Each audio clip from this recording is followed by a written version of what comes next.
Ladies and gentlemen, before we start this video, I just want to say thank you to all the Better Call Saul fans that have been showing us love and hate recently. You guys have been going insane. Thank you so much. We do appreciate it. Without further ado, let's get on to the video. Peter Gould recently did an interview with Entertainment Weekly. In this video, we'll cover what he said for each character and tie it to major leaks. Let's start off with Kim. Peter said, "How far is Kim willing to go? Also, how does she square the contradiction of doing evil to do good?" Rhea Seehorn has hinted that this season will explore how much of Kim's behavior is because of her and how much is because of Jimmy. Kim has a pretty mysterious past that we'll definitely get a closer look at when young Kim makes an appearance this season.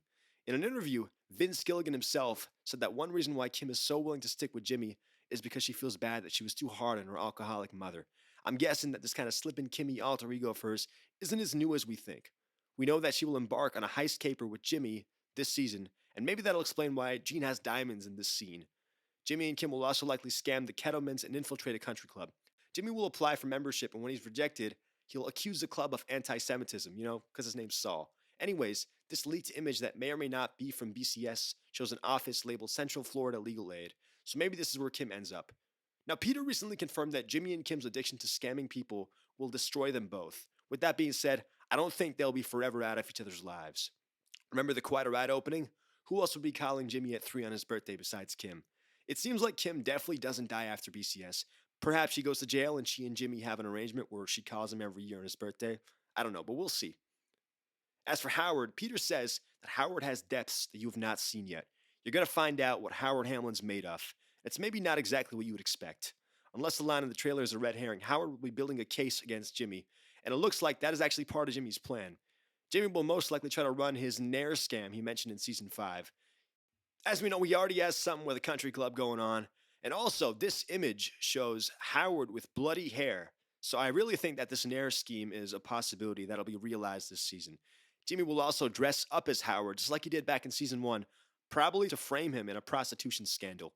He will get some help from Wendy, the same hooker from Breaking Bad. Now I'm guessing Howard will catch on to this, and he'll try to enact a plan of his own, because we know that Jimmy will eventually end up at a boxing ring, and Howard will be full-on suited up, probably ready to kick his ass. Patrick Fabian has hinted in interviews that we will learn more about Howard's wife in Season 6 and how influential she is, so maybe she's going to help in that case against Jimmy.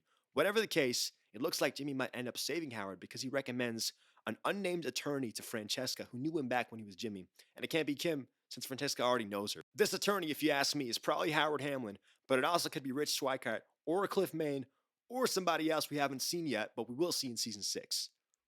Now let's move on and speak about what fate Nacho will face in Season 6. Peter said, Nacho transcends himself. Nacho becomes the man he was always meant to be.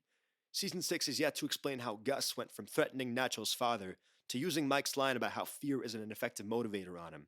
Nacho will escape and narrowly avoid the cousins once they rush the motel he's staying at. I'm saying this confidently because there are scenes of Nacho at Gus's chicken farm.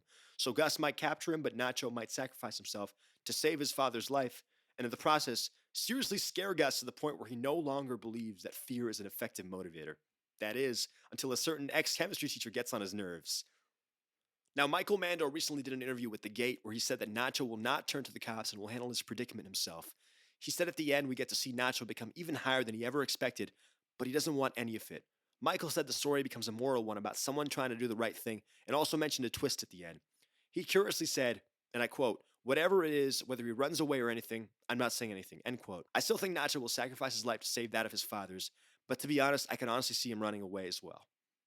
On that note, the man, the myth, the legend, Sus Fring's fate is probably the most surprising in this list.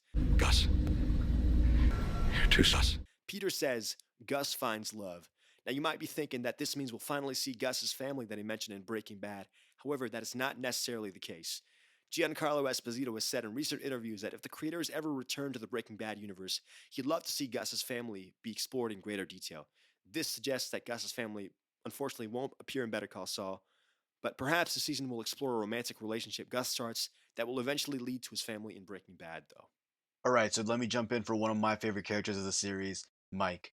Peter says that Mike's fate worries me. Mike goes as dark as it's possible for Mike Ehrmantraut to go.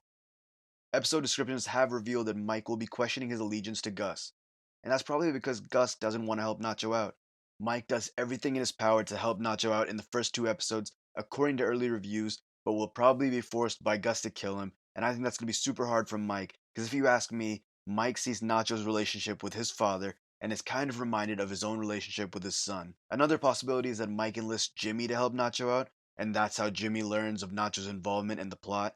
After all, in Breaking Bad, he says this: Mike will definitely do some messed up stuff in this season to cement his allegiance with Gus. Scenes have shown Mike's car at Gus's house, so most likely Gus will be making some pilot marina for the two and try to convince him to stay on his side. Now, for some reason, Peter gives 3 separate fates for Jimmy, Saul, and Gene. I'm not complaining because it's more content for everybody. For Jimmy, Peter asks, who is Jimmy McGill, and who is Jimmy McGill with Kim Wexler? For Saul, Peter asks, does Saul Goodman have anything he cares about? What does Saul Goodman do when he's away from the office? And for Gene, Peter asks, is he the guy who always runs away, or is there any point where he'll stand up and fight? Also, is there any Saul Goodman left in Gene Takovic? Besides the fact that Peter is the king of answering questions with questions, there's not a lot we can glean from his responses, but here's what I think. Bob has said that Jimmy will go full Saul this season and will lose whatever remains of his moral compass. We know that by Breaking Bad, Saul's kind of a creep. He's harassing Francesca and soliciting the services of prostitutes. This house right here is where he'll live. Not a bad crib, if you ask me. And season 6 will not open with a Gene scene, but rather an MTV Cribs-esque scene of the same house being repossessed by the feds. It's going to be a crazy sequence, and surprising items that Saul owns will be revealed, including a golden toilet. I mean, this guy went from shitting through sunroofs to golden toilets, and that's character development right there, if you ask me. But was all the excess worth it, though? Gene ends up losing everything and is forced to live a hollow life. But in the words of DJ Khaled, he's sick and tired of being sick and tired, and decides to embrace Saul Goodman one last time to get back at Jeff the cabbie. If you want more info on what happens to Gene, go check out our video where we analyze the cab driver's plan. Finally, and it's probably the moment most of y'all have been waiting for, let's cover Lalo's fate. Peter Gould has said, Lalo reveals he's a genius. This entire season hinges on Lalo's fate and how exactly they execute it, because there are 3 confusing pieces of evidence from Breaking Bad that relate to it. The first is when Jimmy is worried that Lalo sent Walt and Jesse, which relates to an incident involving Nacho. The second is when Gus tells Hector that he is the last Salamanca alive. And the third is when Jimmy becomes aware that Gus told Hector that, but presumably doesn't know about the Gus-Hector rivalry. We have an entire video coming out soon about Lalo's fate, but long story short, he'll probably be using a body double to make Gus's crew think he's dead. This body double plan seems to have paid off, as Gus and Tyrus receive a report that Lalo was found dead at the scene, and obviously that's not true. Now, at the very end of Season 5, Lalo's close associates and family were brutally murdered by the Sicarios, so he's not too happy about the whole situation. He's going to pay a visit to Gus's family and associates at the Dedicado on Max location. He's probably going to be killing Senora Cortazar. Then he's going to be joining a caravan of immigrants moving up north. I say this because this caravan kind of thing was mentioned in certain reviews. Once he's back in ABQ, he's going to don a fancy suit and might go after Magical Electromotive. We have more to talk about on that one. Unfortunately, they don't call Gus sus Fritting for nothing, because the first episode's description says that he'll investigate his suspicions. In this clip from Season 6, Gus doesn't really believe that Lalo is dead, but Mike seems pretty confident. He's like, it's been known to happen. We know that Gus doesn't want to continue the Super Lab until Lalo is out of the picture, and obviously he finishes it in Breaking Bad, so Gus has to end up killing Lalo somehow. However, Tony Dalton was with Bob Odenkirk when he collapsed, in addition to Patrick Fabian and Rhea Seehorn, so it's 99% confirmed that Howard, Lalo, Jimmy, and Kim will share a scene together. Hell of a crossover. In the words of Mike, Whatever happens next, it's not gonna go down the way you think it is. but I'm confident that whatever happens will be a worthy conclusion to end the Breaking Bad universe. That's all we got for this video. Make sure you like and subscribe if you want to see more content like this, and stay tuned for more leaks.